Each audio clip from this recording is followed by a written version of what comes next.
कहीं चद्दर उड़ा रहे हैं, कहीं घूम रहे हैं, किसी तीर्थ पर जा रहे हैं, कभी कुछ कर रहे हैं, लेकिन ये भागवत कहती है कि भागमत, क्या कहती है? भागमत, तेरा सच्चा परमात्मा, तेरा सच्चा भगवान तेरे पास है, और भगवान कहाँ रहते हैं, ये आपको कैसे मिले, यही भागवत आपको बताएगी। वैसे भक्ति, वैसे ज्ञान, वैसे वैराग्य और तैसे त्याग, ये चीजों, तीनों चार चीजें जिसने जीवन में अपना ली उसने सब कुछ जान लिया। इस संसार में रहो, लेकिन जब तक, देखिए पति पत्नी का झगड़ा जब तक होता रहेगा, जब तक वो एक दूसरे को नहीं समझेंगे।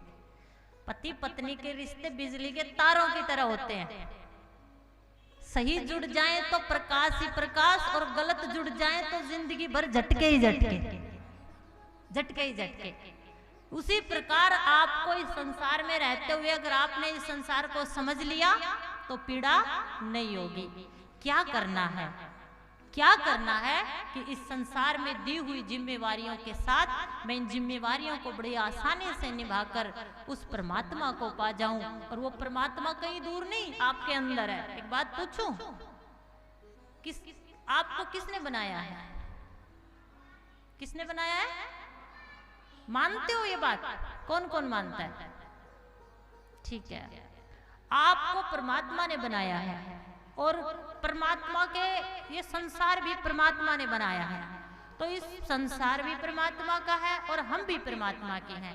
तो परमात्मा ने हमें इस संसार के काम करने के लिए बनाया है, काम करने के लिए बनाया है, और हम क्या समझ देते हैं उसको? मेरा काम। बोलना पड़ेगा, बस ये मेरा और ये मैं, आप और परमात्मा के बीच पर्दा है। ये पर्दा कैसे हटे? ये पर्दा परीक्षित के जीवन में भी था, चक्रवर्ती सम्राट था, पांडवों का पुत्र था, गर्भ में भगवान ने ज्ञान दे दिया था, संतों का संग करता था, कृष्ण हमेशा उसके साथ रहते थे, लेकिन जब उसके जीवन में ये पर्दा था तो एक संत का अपमान कर बैठा, और उस संत ने इस पर्दे को हटा दिया। इस संसार में सबसे बड़ा कौन है? पता है किसी को? पता है? बोलना पड़ेगा। इस संसार में सबसे बड़ा संत है। कौन है?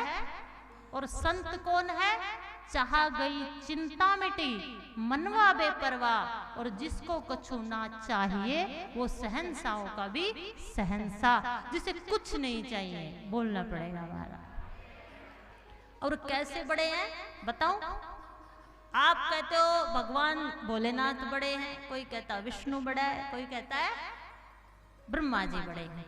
ध्यान से सुनिएगा, ब्रह्मा जी, विष्णु जी और शंकर जी इस संसार को बनाने का, पालन पोषण करने का काम करते हैं। भोले बाबा संहार करने का काम करते हैं। जिसके पास इतने काम हो वो निश्चिंत रह सकता है? रह सकता है? तो बड़ा कौन हुआ? जिसकी चाह गई, जिसकी चिंता मिटी, जिसका मन हुआ बेपरवाह, और जिसको कुछ ना चाहिए वो शहंशाहों का शहंशाह, सबसे बड़ा वो हुआ। तो भोले बाबा ने एक दिन पार्वती ने कह दिया भोले बाबा से, आप तो देवों के देव हो, महादेव हो। जो अमृत पीते हैं वो देव होते हैं, जो विष पीते हैं वो महादेव होते हैं, और जो रोज पीते हैं वो पति देव होते हैं, वो पति देव होते हैं। और ऐसे ऐसे देव किसको मिले हैं, ये अपना अपना आकलन कर लेना। पार्वती बड़ी खुश हुई, मेरी तो कोई बराबरी नहीं कर सकता। सुन लो, यहाँ धन वाले बैठे, पद वाले बैठे, सुंदर शरीरों वाले बैठे हैं, यहाँ बड़ी बड़ी कोठियों वाले बैठे हैं, बड़े बड़े परिवारों वाले बैठे हैं। वो सुन ले, माँ पार्वती कहती है मैं तो सबसे बड़ी हूँ, मेरे पति तो त्रिलोकी के नाथ हैं। ब्रह्मा जी उत्पन्न करते हैं, विष्णु पालन करते हैं, लेकिन मेरे पति तो सुपड़ा साफ ही कर देते हैं। और जिसके आके सब समा जाए।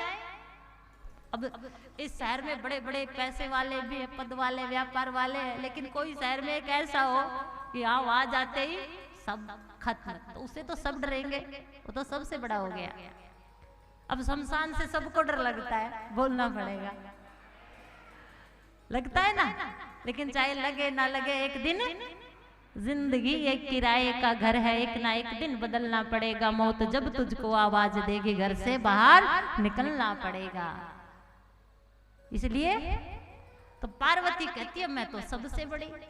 भोले बाबा ने कहा कैसे? अरे आपके पास तो आके सब आप ही तो उद्धार करते हो। तो भोले बाबा माँ पार्वती से कहते कि हे पार्वती, मुझसे भी बड़ा कोई है। अब भगवान को तो समझा सकते हैं इस दुनिया में, लेकिन जिसको नहीं समझा सकते उसका नाम होता है पत्नी। बोलना पड़ेगा। दुनिया में आप सबको समझा सकते हो, और मैं ये आपको नहीं कह रही क्योंकि तो आप तो अच्छी पत्नी हो। जो अच्छी होती है तो कथा और सत्संग में पहुंच ही जाती है, और कथा और सत्संग में आने वाली पत्नी को समझाने या समझने की जरूरत नहीं, वो तो पूरे परिवार को समझ जाती है। पहले ही कम आई है, अगर आज कह दूंगी तो ये भी गायब हो जाएंगे।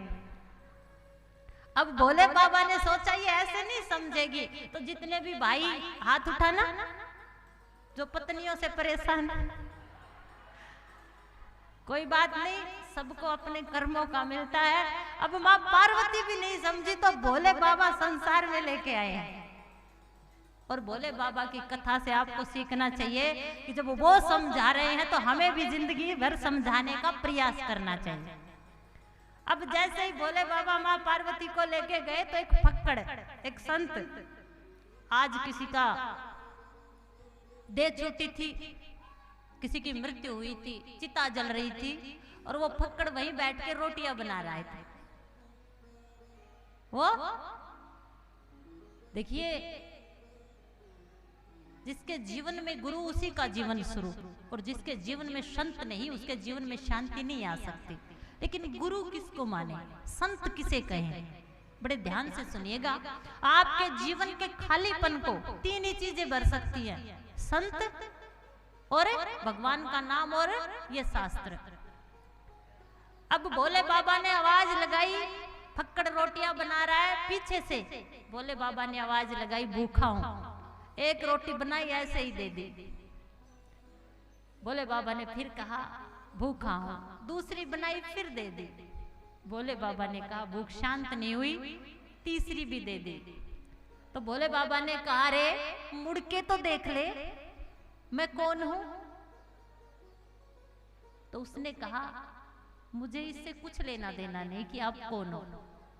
मेरे पास जो था आपने इच्छा की, मैंने दे दिया। जब बार बार भोले बाबा ने कहा मुड़ के देख, मुड़ के देख, तो उसने कहा नहीं, हम आगे की तरफ देखते। बीती ताही बिसार दे आगे की सुध ले, हमें बीती ताही बिसार दे आगे की सुध ले। वो संत ही कह सकते हैं। जाने लगे तो भोले बाबा ने कहा देख, मैं भोलेनाथ हूं, मुझसे कुछ चाहिए मांग ले। उसने कहा नहीं, मुझे कुछ नहीं चाहिए, मुझे कुछ नहीं चाहिए। तब पार्वती को शिक्षा मिली, पार्वती को समझाया कि पार्वती, मेरे भक्त और मुझे मेरे भक्तों से चाहिए होता है। संसार में परमात्मा ने आपको बनाया है, तो परमात्मा ने हमें इस संसार को चलाने के लिए भेजा है, और इस संसार की जिम्मेवारियों को निभाते हुए वो चाहता है कि हम उसका भजन करें, कथाएं करें, सुमरन करें। लेकिन ऐसे ऐसे फक्कड़ जिनको ये भी नहीं चाहिए कि सामने भगवान खड़ा है या कोई इंसान खड़ा है, ऐसे संतों का समावेश जब आपके जीवन में होगा तब आपके जीवन का खालीपन दूर होगा। बोलना पड़ेगा, हमारा जोर से बोलना पड़ेगा। ना मैं नोट मांगने आई हूं, ना वोट मांगने आई हूं, ना मैं आपसे कुछ नहीं मांगने आई। मैं तो आपको आपसे आपके खोट मांगने आई हूं। बस ये जो मैं लगा देते हो, मैं कथा में गया, मैंने कथा करवाई, मैंने सेवा दी, मैंने इतना दिया, मैंने वो किया, मैंने वो किया, बस इसको हटा के केवल यही कहना है, क्या? मेरा आपकी